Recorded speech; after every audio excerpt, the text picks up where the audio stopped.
Selamat pagi, Assalamualaikum warahmatullahi wabarakatuh.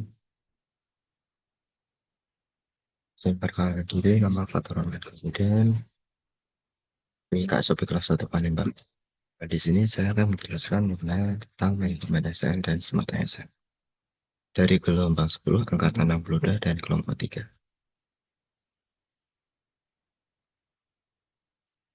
Yang pertama adalah manajemen ASN. Manajemen ASN adalah pengelolaan ASN untuk menghilangkan pegawai ASN yang profesional, memiliki nilai-nilai dasar berakhlak, etika profesi yang baik, bebas interferensi politik, bersih dari praktik KKN atau korupsi, kolusi, dan nepotisme. Nah, untuk itu manajemen ASN ini bertujuan untuk apa? Untuk tersedianya sumber daya aparatur sipil negara yang unggul selaras dengan perkembangan cepat. Dasar peraturannya yang lama yaitu Undang-Undang Nomor 5 Tahun 2014, namun sudah dicabut. Kemudian diganti dengan Undang-Undang Nomor 20 Tahun 2023 tentang aparatur sipil negara. Selanjutnya adalah paradigma ASN. Paradigma ASN ini adalah hal yang harus kita perhatikan ASN untuk sekarang. Ya, mana mungkin dulu ASN adalah sebagai personal administration, tapi kita harus jadi human resource management admin. Dulu ASN hanya dianggap sebagai pegawai administrasi, tapi sekarang sebagai aset negara yang harus dikembangkan, dihargai, dan ditingkatkan. Kemudian ada closed career system. Dulu emang closed career system, sekarang kita menuju ke open career system. Artinya, promosi jabatan hanya berdasarkan pada masa kerja, pangkat, dan senioritas.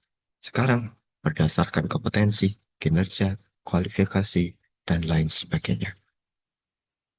Kemudian kedudukan dan peran ASN. Kedudukan ASN terdiri dari dua, yaitu pegawai negeri sipil dan P3K atau pegawai pemerintah dengan perjanjian kerja.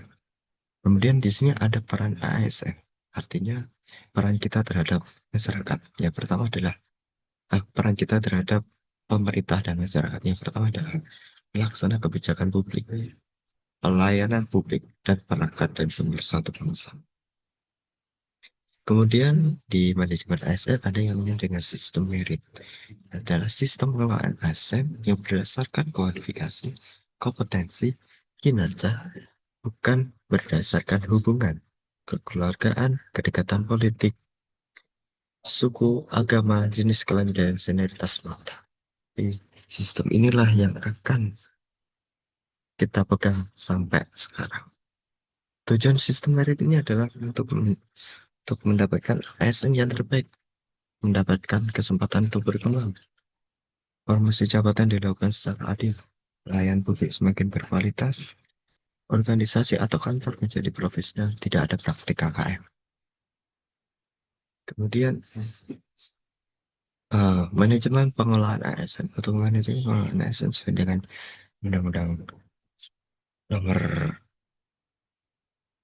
20 tahun 2003, tahun 2023 tentang aparatur sipil negara sudah diatur itu tahapannya, yaitu pertama adalah perencanaan dan pegawai, pengadaan ASN, pengembangan karir, promosi, mutasi, dan kerja. Untuk halnya perencanaan kebutuhan pegawai, sama halnya kita audit, ya kan? Audit harus dokumentasi, memberikan jumlah jenis pegawai berdasarkan analisis jabatan dan menurutnya berapa orang, ya kan. Kemudian ada pengadaan SN. Nah, pengadaan SN ini bisa pengumuman formasinya, jumlahnya, kemudian ada pendaftarannya bagaimana, seleksinya bagaimana, kemudian masa percobaan sampai pengangkatan ASN. Kemudian ada pengembangan karir. Pengembangan karir ini artinya ASN dituntut untuk open career system, di mana pengembangan kiri harus terus dikembangkan karena ASN sudah aset negara. Bisa dilihat dari kompetensi, kinerja, integritas, dan kebutuhan jabatan. Kemudian ada promosi. Untuk promosi kita bisa dilihat dari prestasi kerja, dari kompetensi juga, kepemimpinan dan kreativitas dia ASN dalam menghasilkan sesuatu yang dapat digunakan untuk kementerian perhubungan. Kemudian mutasi jabatan. Mutasi ini seringkali dapat kita lihat di kementerian masing-masing, di kantor dinas masing-masing, karena hal itu hal yang sudah wajar, artinya Kalau ada mutasi jabatan, artinya ada suatu daerah atau suatu tempat yang membutuhkan jabatan kita. Jadi disesuaikan dengan kebutuhan jabatan dengan perhatikan kompetensi pegawai. Kemudian ada penilaian kerja. Penilaian kerja ini harus kita objektif, terukur, akuntabel, dan transparansi berdasarkan target dan hasil kerja dari unit kerja tersebut. Kemudian ada SMART ASN. Untuk SMART ASN adalah ASN yang memiliki kompetensi untuk menghadapi era transformasi digital dan memberikan pelayanan publik yang lebih baik sehingga dapat mendukung pelaksanaan tugas dan fungsi jabatannya. Tujuan SMART ASN untuk memanfaatkan teknologi informasi, berpikir kritis dan inovatif, bekerja secara kolaboratif, dan tentunya memberikan pelayanan publik yang berkualitas.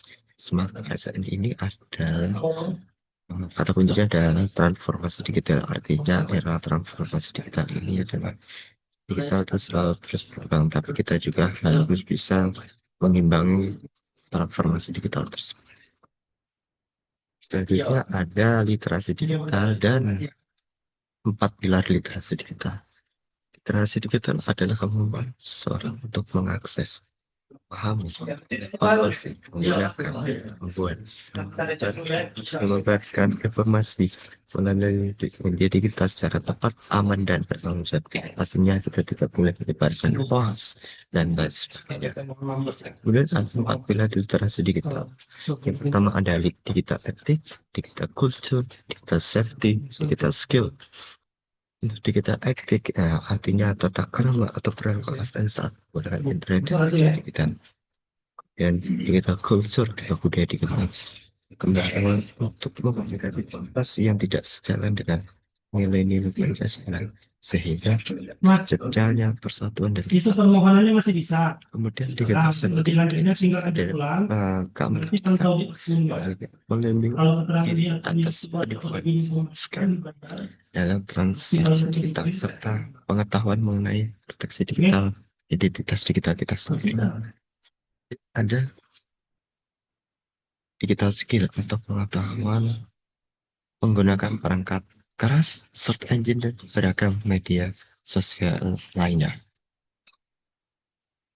Kemudian ada hubungan manajemen. Apa itu hubungan manajemen ASN dan Smart ASN? Manajemen ASN adalah sistem pengolahan ASN dan Smart ASN adalah profil atau karakter yang ingin dicapai dari pengolahan tersebut. Artinya manajemen ASN menyediakan proses pembinaan dan pengembangan. Sedangkan Smart ASN merupakan hasil yang ingin dicapai dari proses tersebut. Kesimpulannya, manajemen ASN menjadi fondasi untuk mewujudkan Smart ASN, sedangkan Smart ASN menjadi penggerak utama dalam mendukung smart governance dan reformasi birokrasi di Indonesia. Terima kasih. Berikut penyampaian saya mengenai manajemen dan Smart ASN. Cukup sekian. Wassalamualaikum warahmatullahi wabarakatuh.